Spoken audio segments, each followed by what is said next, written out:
नमस्कार, राधे राधे। मैं सच्चिदानंद सिंह कुशवाहा आप सबके समक्ष देवी का वह शक्तिशाली कवच कहा जाता है कि देवी के इस कवच को यदि कोई मनुष्य सुनकर अथवा इसका पाठ कर घर से निकलता है तो उस मनुष्य की रक्षा स्वयं माँ भगवती आदि शक्ति दुर्गा करती हैं। ऐसा व्यक्ति जो इस देवी के कवच के पाठ का श्रवण करता है अथवा इसका पाठ करता है उसका कभी कोई बाल भी बांका नहीं कर सकता, क्योंकि उसकी रक्षा स्वयं माँ भगवती आदि शक्ति दुर्गा माता करती हैं। आइए देवी के इस शक्तिशाली कवच का श्रवण करें। मार्कंडेय जी ने कहा, पितामह, जो इस संसार में परम गोपनीय तथा मनुष्यों की सब प्रकार से रक्षा करने वाला है और जो अब तक आपने दूसरे किसी के सामने प्रकट नहीं किया गया हो, ऐसा कोई साधन मुझे बताइए। ब्रह्मा जी बोले, ब्राह्मण, ऐसा साधन तो एक देवी का कवच ही है जो गोपनीय से भी परम गोपनीय, पवित्र तथा संपूर्ण प्राणियों का उपकार करने वाला है। महामुने, उसे श्रवण करो।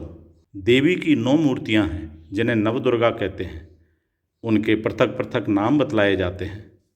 प्रथम नाम शैलपुत्री का है, दूसरी मूर्ति का नाम ब्रह्मचारिणी है, तीसरा स्वरूप चंद्रघंटा के नाम से प्रसिद्ध है, चौथी मूर्ति को कूष्मांडा कहते हैं, पांचवी दुर्गा का नाम स्कंद माता है, देवी के छठे रूप को कात्यायनी कहते हैं, सातवां कालरात्रि और आठवां स्वरूप महागौरी के नाम से प्रसिद्ध है, नवी दुर्गा का नाम सिद्धिदात्री है।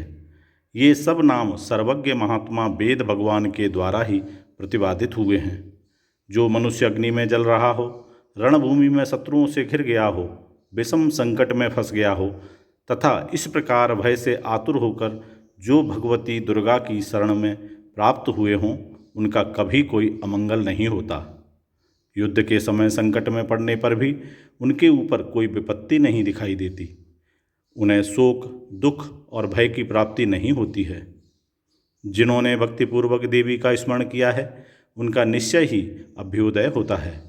देवेश्वर, जो तुम्हारा चिंतन करते हैं उनकी तुम निसंदेह रक्षा करती हो। चामुंडा देवी प्रेत पर आरूढ़ होती हैं, 12 ही भैंसे पर सवारी करती हैं। ऐन्द्री का वाहन ऐरावत हाथी है। वैष्णवी देवी गरुण पर ही आसन जमाती हैं। माहेश्वरी वृषभ पर आरूढ़ होती हैं। कौमारी का वाहन मयूर है। भगवान विष्णु की प्रियतमा लक्ष्मी देवी कमल के आसन पर विराजमान हैं और हाथों में कमल धारण किए हुए हैं। वृषभ पर आरूढ़ ईश्वरी देवी ने श्वेत रूप धारण कर रखा है। ब्रह्मी देवी हंस पर बैठी हुई हैं और सब प्रकार के आभूषणों से विभूषित हैं। इस प्रकार ये सभी माताएं सब प्रकार की योग शक्तियों से संपन्न हैं। इनके सिवा और भी बहुत सी देवियां हैं जो अनेक प्रकार के आभूषणों की शोभा से युक्त तथा नाना प्रकार के रत्नों से सुशोभित हैं। ये संपूर्ण देवियां क्रोध में भरी हुई हैं और भक्तों की रक्षा के लिए रथ पर बैठी दिखाई देती हैं। ये शंख, चक्र, गदा, शक्ति, हल और मूसल, खेटक और तोमर, परशु तथा पाश, कुंत और त्रिशूल एवं उत्तम सारुंग, धनुष आदि अस्त्र शस्त्र अपने हाथों में धारण करती हैं। दैत्यों के शरीर का नाश करना, भक्तों को अभयदान देना और देवताओं का कल्याण करना, यही उनके शस्त्र धारण का उद्देश्य है। देवी के इस कवच का आरंभ करने से पहले इस प्रकार प्रार्थना करनी चाहिए। महान रौद्र रूप, अत्यंत घोर पराक्रम, महान बल और महान उत्साह वाली देवी, तुम महान भय का नाश करने वाली हो, तुम्हें नमस्कार है। तुम्हारी ओर देखना भी कठिन है। शत्रुओं का भय बढ़ाने वाली जगदम्बिके, मेरी रक्षा करो। पूर्व दिशा में ऐन्द्रिय इंद्र शक्ति मेरी रक्षा करे। अग्निकोण में अग्निशक्ति, दक्षिण दिशा में बाराही तथा नैवृत्य कोण में खड़ंग धारिणी मेरी रक्षा करें। पश्चिम दिशा में वारुणी और वायव्य कोण में मृग पर सवारी करने वाली देवी मेरी रक्षा करे। उत्तर दिशा में कौमारी और ईशान कोण में शूलधारिणी देवी रक्षा करें।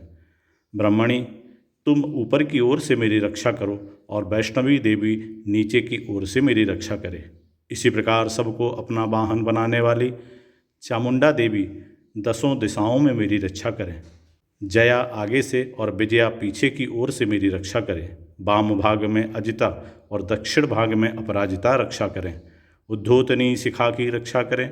उमा मेरे मस्तक पर विराजमान होकर रक्षा करें। ललाट में मालाधारी रक्षा करें और यशस्विनी देवी मेरी भवों की रक्षा करें, उन्हें संरक्षण करें। बाहों के मध्य भाग में त्रिनेत्रा और नथुनों की यमघंटा देवी रक्षा करें। दोनों नेत्रों के मध्य भाग में शंकिनी और कानों में द्वारवासिनी रक्षा करें। कालिका देवी कपोलों की तथा भगवती शांकरी कानों के मूल भाग की रक्षा करें। नासिका में सुगंधा और ऊपर के ओंठ में चर्चिका देवी रक्षा करें। नीचे के ओंठ में अमृतकला तथा जिब्या में सरस्वती देवी रक्षा करें। कौमारी दांतों की और चंडिका कंठ प्रदेश की रक्षा करें। चित्रघंटा गले की, घाटी की और महामाया तालु में रहकर रक्षा करें। कामाक्षी ठोड़ी की और सर्वमंगला मेरी वाणी की रक्षा करें। भद्रकाली ग्रीवा में और धनुर्धरी पृष्ठवंश मेरुदंड में रहकर रक्षा करें। कंठ के बाहरी भाग में नीलग्रीवा और कंठ की नली में नलकुबरी रक्षा करें। दोनों कंधों में खड़ंगिनी और मेरी दोनों भुजाओं की वज्रधारिणी रक्षा करें। दोनों हाथों में दंडनी और अंगुलियों में अंबिका रक्षा करें। शूलेश्वरी नखों की रक्षा करे। कुलेश्वरी कुछ अर्थात पेट में रहकर रक्षा करे। महादेवी दोनों स्तनों की और शोक विनाशिनी देवी मन की रक्षा करें।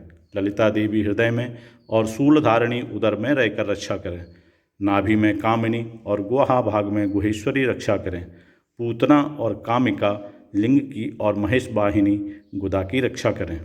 भगवती कटिभाग में और विंध्यवासिनी घुटनों की रक्षा करें। संपूर्ण कामनाओं को देने वाली महाबला देवी दोनों पिंडलियों की रक्षा करें। नारसिंही दोनों गुट्टियों की और तेजसी देवी दोनों चरणों के पृष्ठभाग की रक्षा करें। श्रीदेवी पैरों की अंगुलियों में और तलवासिनी पैरों के तलुओं में रहकर रक्षा करें। अपनी दाढ़ों के कारण भयंकर दिखाई देने वाली दष्टांकराली देवी नखों की और ऊर्ध्वकेशनी देवी केशों की रक्षा करें। रोमावलियों के छिद्रों में कोबेरी और त्वचा की बागेश्वरी देवी रक्षा करें। पार्वती देवी रक्त, मज्जा, बसा, मांस, हड्डी और मैद की रक्षा करें। आंतों की कालरात्रि और पित्त की मुकुटेश्वरी रक्षा करें। मूलाधार आदि कमल कोशों में पद्मावती देवी और कफ में चूड़ामणि देवी स्थित होकर रक्षा करें। नक के तेज की ज्वालामुखी रक्षा करें, जिसका किसी भी अस्त्र से भेदन नहीं हो सकता। वह अवेद्या देवी शरीर की समस्त संधियों में रहकर रक्षा करें। ब्राह्मणी, आप मेरे वीर की रक्षा करें। छत्रेश्वरी छाया की तथा धर्मधारिणी देवी मेरे अहंकार, मन और बुद्धि की रक्षा करें। हाथ में वज्र धारण करने वाली वज्रहस्ता देवी मेरे प्राण, अपान, व्यान, उदान और समान वायु की रक्षा करें। कल्याण से शोभित होने वाली भगवती कल्याण शोभना मेरे प्राण की रक्षा करें। रस, रूप, गंध, शब्द और स्पर्श इन विषयों का अनुभव करते समय योगिनी देवी रक्षा करें तथा सत्वगुण, रजोगुण और तमोगुण की रक्षा सदा नारायणी देवी करे। 12 ही आयु की रक्षा करे, वैष्णवी धर्म की रक्षा करे तथा चक्रिणी चक्र धारण करने वाली देवी यश, कीर्ति, लक्ष्मी, धन तथा विद्या की रक्षा करें। इंद्राणी, आप मेरे गोत्र की रक्षा करें।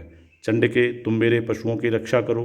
महालक्ष्मी, पुत्रों की रक्षा करें और भैरवी, पत्नी की रक्षा करें। मेरे पथ की सुपता तथा मार्ग की क्षेमकारी रक्षा करें। राजा के दरबार में महालक्ष्मी रक्षा करें तथा सब ओर व्याप्त रहने वाली विजया देवी संपूर्ण भयों से मेरी रक्षा करें। देवी, जो स्थान कवच में नहीं कहा गया है अतएव रक्षा से रहित है, वह सब तुम्हारे द्वारा सुरक्षित हो, क्योंकि तुम विजयशालिनी और पापनाशिनी हो। यदि अपने शरीर का भला चाहे तो मनुष्य बिना कवच के कहीं भी एक पग भी न जाए। कवच का पाठ करते ही यात्रा करे। कवच के द्वारा सब ओर से सुरक्षित मनुष्य जहाँ जहाँ भी जाता है वहाँ वहाँ उसे धन लाभ होता है तथा संपूर्ण कामनाओं की सिद्धि करने वाली विजय की प्राप्ति होती है। वह जिस जिस अभीष्ट वस्तु का चिंतन करता है उसको निश्चय ही प्राप्त कर लेता है। वह पुरुष इस पृथ्वी पर तुलना रहित महान ऐश्वर्य का भागी होता है। कवच से सुरक्षित मनुष्य निर्भय हो जाता है। युद्ध में उसकी पराजय नहीं होती तथा वह तीनों लोकों में पूजनीय होता है।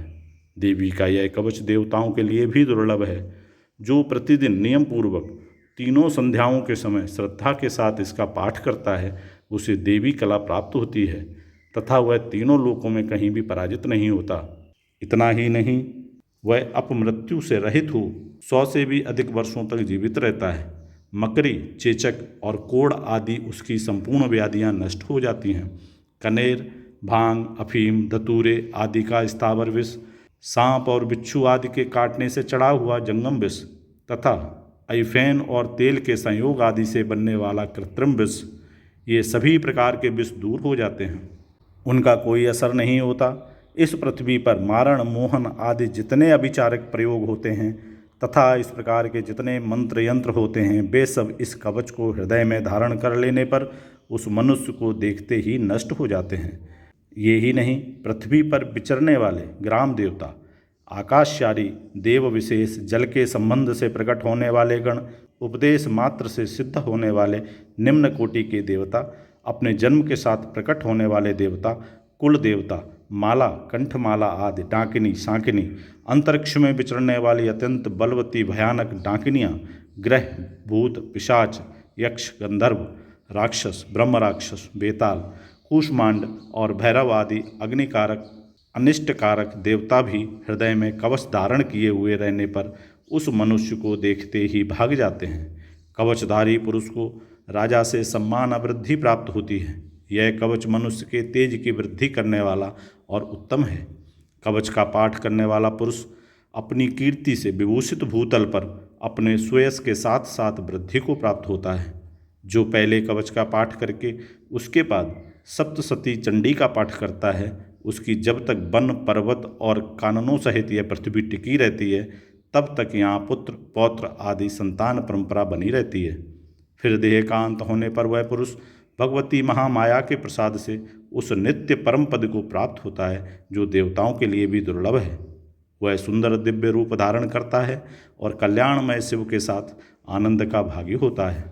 अतः हम सभी को यथासंभव प्रयास करना चाहिए कि प्रतिदिन देवी के इस कवच का पाठ करें, अन्यथा इसका श्रवण अवश्य करना चाहिए। जो भी मनुष्य देवी के इस कवच को सुनकर अथवा इसको पढ़कर घर से निकलता है, उसकी समस्त रक्षा माँ भगवती आदि शक्ति दुर्गा करती हैं। हम सब पर माँ दुर्गा की असीम कृपा हमेशा बनी रहे। इन्हीं शुभकामनाओं के साथ फिर मिलूँगा एक नए वीडियो में। तब तक आप सभी स्वस्थ रहें, हंसते रहें, मुस्कुराते रहें। जय श्री राधे राधे। जय माँ भगवती।